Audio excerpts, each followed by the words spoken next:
The truth about coconut oil and what it really does to your body. Coconut oil is good. Coconut oil is bad. If you read the recent AHA announcement earlier this month and want to yell shut up, shut up. Stop confusing me, then you're not alone.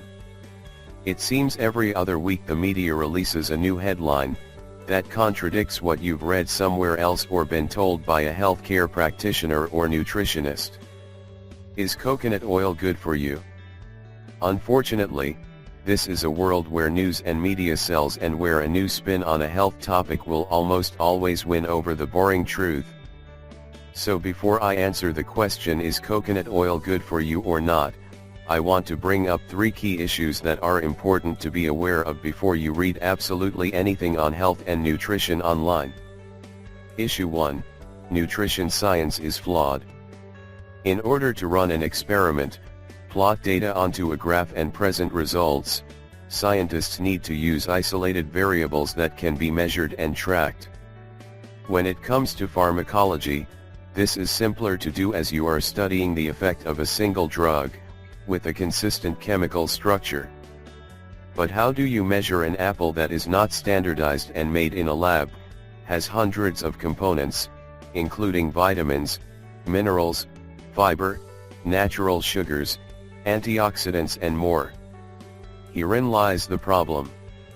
Even the simplest of food is hopelessly complex to study, so scientists end up having to focus on isolated nutrients, such as vitamin C in the apple, instead.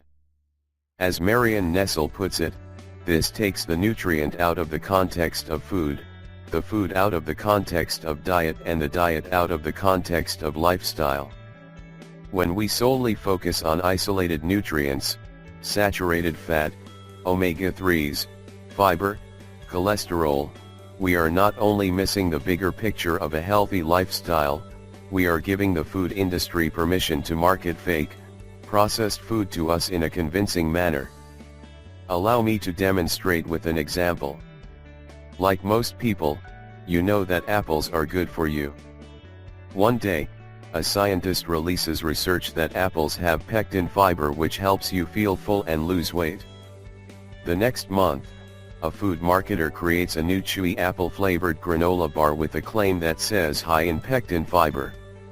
You the consumer, having read that pectin fiber helps you lose weight, will go out and buy this granola bar, which is actually full of sugar, preservatives, and more.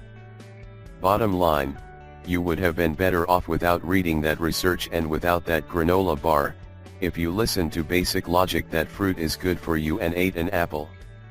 I would also ask you to consider this: North America has some of the highest rates of chronic illness such as heart disease, cancer, and diabetes, even though we obsess over nutrients.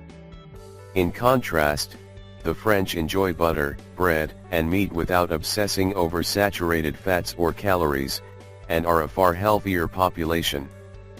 Issue 2. Scientists need to get published. Ever wondered how a scientist makes money? Like the rest of us, scientists have a career ladder they need to climb and line items to add to their resume in order to secure a higher salary.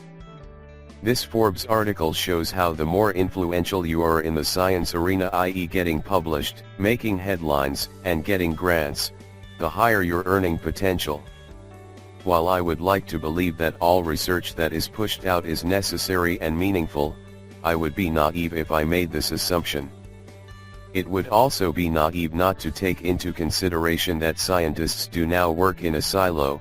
They receive grants and funding from corporations that are increasingly partisan. In the case of the recent AHA report on saturated fat, if you take a look grants, you will see that 2 of the researchers received grants from the Canola Oil Council and multiple pharmaceutical drug companies such as Amarin, Amgen, AstraZeneca, Eli Lilly, Eisai, GlaxoSmithKline, Merck, Pfizer, Regeneron, Sanofi, and Takeda. Would the Canola Oil Council benefit from research suggesting vegetable oils, such as canola oil, are healthier than coconut oil? Would pharmaceutical companies that make cholesterol-lowering drugs benefit from research affirming the connection between cholesterol and heart disease? Issue 3, Lack of education. How often is a nutrition science article in the media educating you as opposed to giving you stats from cherry-picked scientific research? In the case of the recent coconut oil headlines, did you read an article that actually educated you on the role of saturated fats, cholesterol, and the basics of heart disease? Without knowledge about how the human body works, you will always be easily swayed and confused by research, and unable to read it with a discerning or critical eye. So let's make you critical thinkers starting right now. Saturated fat 101.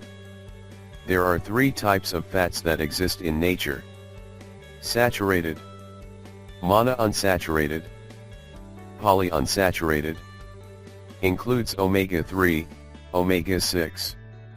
The main difference between saturated and unsaturated is that from a biochemical perspective, saturated fats don't have double bonds, which allow a fat to be more fluid and flexible. However, this lack of flexibility in saturated fat serves a distinct purpose, to provide structure to our cells so that they don't fall apart. Our body requires all 3 types of fats. Saturated fat plays these key roles. Basic requirement for our cells to function, i.e. give structure to our cell membranes. Without saturated fat all our cells would be floppy and flaccid. Hormone production, energy production, organ padding. Bottom line, saturated fat is necessary for survival and overall health. Cholesterol 101. Cholesterol is produced by the liver and has the following important functions. Production of all steroid hormones, e.g. estrogen, testosterone. Production of vitamin D to build strong bones and teeth. Production of bile, which is necessary to digest fat. A structural component of every single cell in the body, helps form a protective barrier. Chief healing agent in the body, i.e. if there is damage to an artery, cholesterol arrives help with wound healing and to patch it up. At any given time, 75% of the cholesterol in your body is produced by your body, and the remaining 25% is from food. The human body is also able to self-regulate production of cholesterol in response to what you eat, i.e. if you eat 2 egg yolks, your body will recognize that intake of dietary cholesterol and produce less to balance it out. Bottom line, cholesterol is necessary for survival and overall health. Also, stop avoiding egg yolks. Egg white omelets are pretty terrible anyway. Heart disease 101. The old theory goes like this: if you eat food high in saturated fat, this will raise your cholesterol levels and therefore increase risk of heart disease. End of story. Here's what's true: saturated fat will increase your dietary cholesterol levels. Here's where the misunderstanding exists, that higher dietary cholesterol intake will by default raise your risk of heart disease. Let's break down that second part. Cholesterol is a fat-soluble substance whereas blood is water-soluble. It cannot move through the blood on its own, so it needs to be transported in something called a lipoprotein. There is low-density lipoprotein, known as bad cholesterol, and high-density lipoprotein, known as good cholesterol. I like this analogy that Chris Kresser uses to provide a good visual. Imagine your bloodstream is a highway, the cars on the road are lipoproteins, and the passengers in the car are cholesterol particles. If there are too many cars on the road, traffic accidents are more likely to occur. Basically, if there are too many LDL particles on the road, more damage is likely to occur to the arterial walls. It is not the cholesterol inside the lipoproteins that are the issue. Let's take it one step further. Research shows that it is the LDL particle size that matters. Large, fluffy LDL particles do not pose as much problem as small LDL particles. Past research has also shown that saturated fat increases large fluffy LDL particles and also increases HDL. Bottom line, research shows saturated fat increases LDL cholesterol, but not the type that is harmful. What's more, small LDL particles become more troublesome when they are oxidized due to factors such as a high sugar diet, refined carbs, lack of antioxidants from fruits and vegetables, a sedentary lifestyle, smoking, and more. So, is coconut oil good for you? The current state of research. The AHA guidelines make it clear that saturated fat should only be 5 to 6% of the diet, that it is associated with a rise in cardiovascular risk, and that you can lower your risk by swapping it with unsaturated fats.